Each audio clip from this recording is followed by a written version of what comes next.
ከገሃነም በኋላ ገነት የመግባት ተስፋ አላቸው። ስለዚህ ገሃነም ገብተው ነው ወደ ገነት የሚገቡት።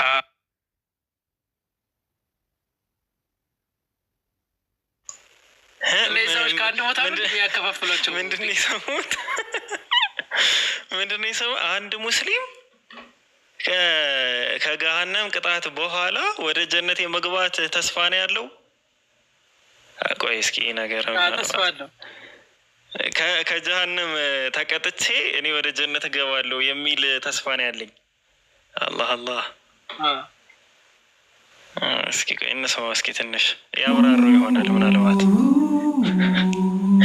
ይህ ስለ አርአያ ያወራል አላህ። የገሃነም እንግዲህ ቆይታው ምናልባት ትሪሊየን ዓመት በዚህ አቆጣጠር አይደለም፣ በዛ አቆጣጠር ዘመኑ አይታወቅም። በጣም ከባድ ነው። ገሃነም ማለት ደግሞ ስለ ገሃነባቸው ባወራ ሆረር ነው። መሄድ አያውቅም እያልከን ነው። ከቁርአን አንጻር ወዴት እንደሚሄድ አያውቅም። ምናልባት ሁሉም ሙስሊም አንዴ ተስፋ አላቸው። ሁሉም ሙስሊም የገሃነም እሳት ቅጣቱን ጨርሶ ከገሃነም በኋላ ገነት የመግባት ተስፋ አላቸው። ስለዚህ ገሃነም ገብተው ነው ወደ ገነት የሚገቡት። የገሃነም እንግዲህ ቆይታው ምናልባት ትሪሊየን ዓመት በዚህ አቆጣጠር አይደለም፣ በዛ አቆጣጠር ዘመኑ አይታወቅም። በጣም ከባድ ነው። ገሃነም ማለት ደግሞ ስለ ገሃነባቸው ባወራ ምን አልከኝ ሀይቢ? ድሮ ቁጥር በለመድን ጊዜ ቁጥር ጥሩ ስንባል ትሪሊየን እንላለን። ዛንታችላል ምናልባት ትሪሊየን ሊሆን ይችላል። ትሪሊየን ያውም እኮ በዚህ አይደለም ባይዘው፣ በዚህ ሳይሆን በዛኛው ትሪሊየን ነው። የዚህን ትሪሊየን ደግሞ አይደለም በዛኛው ትሪሊየን። አዎ። እና እስኪ የጉንጩን ይጨርስና ምን አልከኝ? አስጨርሰውና በኋላ የተትረፈረፈ ነገር ከምንሰማ እኮ አዳምጡኝ ብሎ እንዳይወርድ እንደ ቅድሙ እውነትህን ነው። ሆረር ነው የሚሆነው። መግናኝ እቺ የሚሰግዱባት ጥቁሯ እንትንስ ብቻ ነው የምትቀረው የሚል ነገርም ሲያወሩ ሰምቻለሁ። ፊቱ የሚሰግድበት ስጁድ የሚያደርግበት እሱ ብቻ ሲቀር ሌላው ሰውነቱ ተቃጥሎ ወደ ገነት ሲመጣ ውሃ ያፈሱበታል። የገነት ውሃ። ከዛ ሰውነቱ ይበቅላል ይላል። ከዛ ገነት ይገባል። ገነት ሲገባ ደግሞ አንድ ጉልበት ስራ ይደርሳል። በቀን 100 ሴቶች ጋር ወሲብ ማድረግ። እሱን ብለህ ነበረ። የዘላለም ህይወት ይህን ለብቻው እንቀጥላለን አይደል? አሁን ያለፈውን እንትን ይበል ነው ይጨርስ። አይ ቆይ አሁን ቀጣይ ያለው ከባድ ሚዛን ለብቻው ነው የምንመለከተው። ስለ ሴቶች፣ ስለ 72 ሴት፣ ስለ 100 ሴት ስለመሳሰለው ነው የምንመለከተው። ብዙ ነገሮችን እንመለከታለን እዛ ጋር። ግን ይሄ በጣም ያሳቀኝ ማለት ነው። አንድ ሀዲስ አለ። ይሄ መውዲዕ ሱጁድ ያደረገበትን ቦታ እሳት አይነካውም የሚል ሀዲስ አለ እና ያንን ሀዲስ ፈስሮት እኮ ነው እሱ። ሁሉም ነገር ይቃጠርና ያቺ ቦታ ከዛ ውሃ ያፈሱበታል፣ ጀነት ይመጣል። ይህ እንግዲህ ምን አይነት አረዳድ ነው እንግዲህ? የትኛው የሀዲስ መዛግብት ነው? እነዚህ አይደለም ሀዲሱ የሚለው አጠቃላይ። እኔ እኮ ወላሂ የታመጣው እያልኩ እኮ ማለት እየጠበቅኩ ነው ማለት እያሰብኩ ነው። እንዴ ሱጁድ የወረደበትን እሳት አይነካው የሚለውን ነው ሌላውን አካል በሙሉ ነክቶ ጉዞ ግን እኔ እንጃ ወላሂ። የእነዚህ ግን በጣም ይሆናላ። አሁን ይሄ እኮ በየዩኒቨርሲቲ እየሄደ እኮ ነው ስልጠና የሚሰጥ። በነገራችን ላይ እኔ እኮ ግራ የገባኝ እኮ እሱ ነው። ሌላው ነገር በጣም ግራ የሚያጋባው ስልጠና ይሰጣል። እንግዲህ ተማሪዎቹ እንዴት ነው የሚሆኑት? መምህሩ ይሄ ከሆነ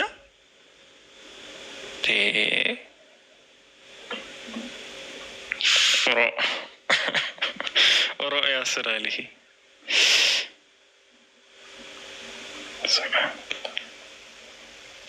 እስኪ ሀይቢ በዚህ ዙሪያ የምታወራው ካለ አውራና ከዛ ወደ እንትኑ እንገባለን።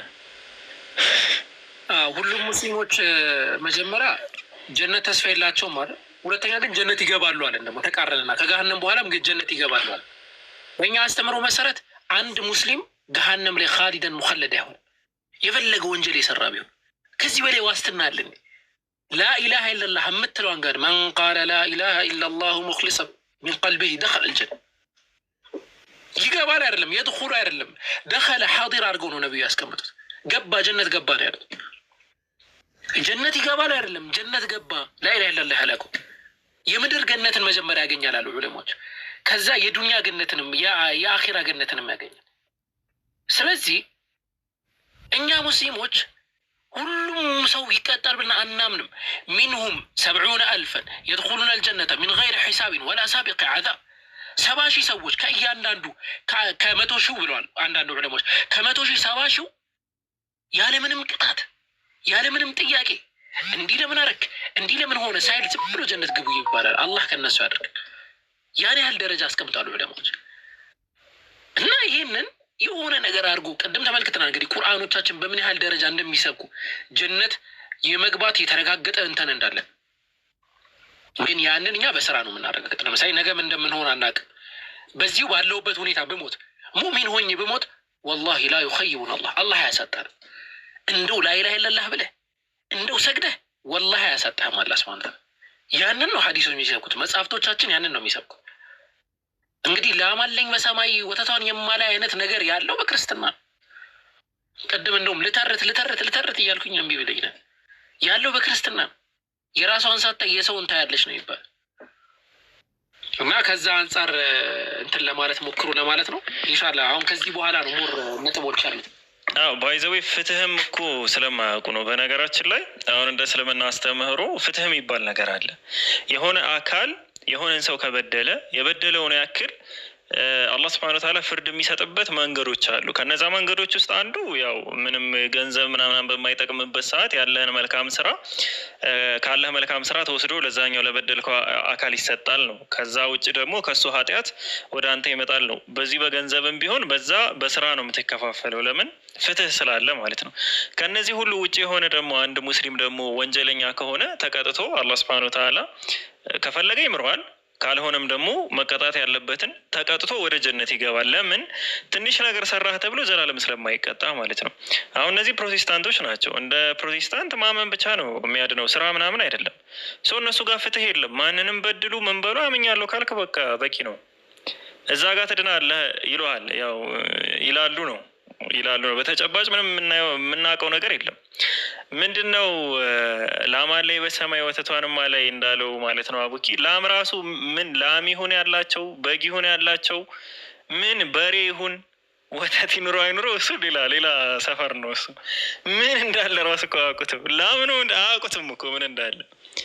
ምን ትንሣኤ የሌለበት ሃይማኖት እኮ ነው። በነገራችን ላይ ትንሣኤ እኮ የለበትም። ይሄ ስጋ እኮ በቃ ፈርሶ ይቀራል ነው። የሙታን ትንሣኤ የሚባል ነገር የለም። ሮቦት ነው የሚገጠም በኋላ ሌላ ነገር ማለት ነው። እና ላም እንኳን እንዳላቸው አያውቁም። ወተቱ ይቅርና ላም እንዳላቸው ራሱ የማያውቁ ሰዎች ናቸው። እስኪ ሳናረዝመው እንቀጥል። ተስፋቸው ወይም ጀነት ውስጥ ያለ ህይወት ከሴክሹዋል ነገር ጋር የተያያዘ አፍንጫውን ይዞ ማውረድ ነበር። ይህን ሰውዬ ምንም የሚጠይቀው ነገር የለም ማለት በአንተ መጽሐፍ ቅዱስ ከሚሰጠው ተስፋ አንጻር ጋር ብቻ አይደለም፣ ከሰውነት አንጻር አንድ ሰው እዚህ 3ም 4ም እንደ ንብረቱ መጠን ማግባት የሚችልበት እምነት ውስጥ ቆይቶ ጀነትን ተስፋ ሲያደርግ ስለሌላ የወሲብ ተስፋ እንዴት ተስፋ ሊያደርግ ይችላል? እንግዲህ ሰው ልብ ውስጥ ያለውን ነው። እኔ አሁን መገለጥ መጥቶለታል ብዬ ስለማላስብ ወደ እሱ የመጣው ሌላ አካል ነው ብዬ ነው የማምነው። ከእግዚአብሔር ውጭ የሆነ አጋንንት ነው። ይሄ ነው ማለት ነው። መሐመድ በህይወት ዘመኑ ሁሉ ከሴክሹዋል ነገር ጋር ነው ህይወቱን ያሳለፈው። ለምሳሌ በአንድ ሌሊት ከሚስቶቹ ጋር ይዞራል። ሳይታጠብ ነው ያንንም ያደርገው። መንገድ ላይ ሴት አይቶ ተረከዙ አናያየው እኮ ሶላት ሊሰግድ ሲል ሀቢብ። ይህ ነገር ግን ከሚረዝም መጀመሪያ ላይክ የጀመረበት አለ አይደለ? የጀነቱ ምናምን ጉዳይ የጉልበት ስራ ይጠብቀዋል ብሏል። 100 ሴቶች አሉ። ከዛ ምን አልከኝ? ለዛ እንዳይቀላቀል ብዬ ነው። መርሃባ ይቀጥል። ልቋጨው ቆይ አንዴ፣ ሁለቱን ፖይንት ብቻ ልቋጨው መጀመሪያ። ቆይ እሺ አንዴ ልደቅ ትንሽ እንደው ነቢዩ መሐመድ ሰለላሁ ዐለይሂ ወሰለም ከ9 ሚስቶቻቸው ጋር በአንድ ሌሊት ይዞሩ ነበረ። አረ እና ምን ይሁን ጥያቄያችን ነው። እና ምን ይሁን? አይ ስለ ንጽህና ነው ማውራው ከተባለ ነቢዩ መሐመድ ሰለላሁ ዐለይሂ ወሰለም ከሰውነታቸው የሚወጣው ላብ ራሱ ሽቶ ይጠመቅበት ነበር። አጀማ እንዳንተ አይነት ሰው እኮ አይደለም እንደዚህ ይሁን ተራሱ እንዳደለ እንደዚህ አይደለም።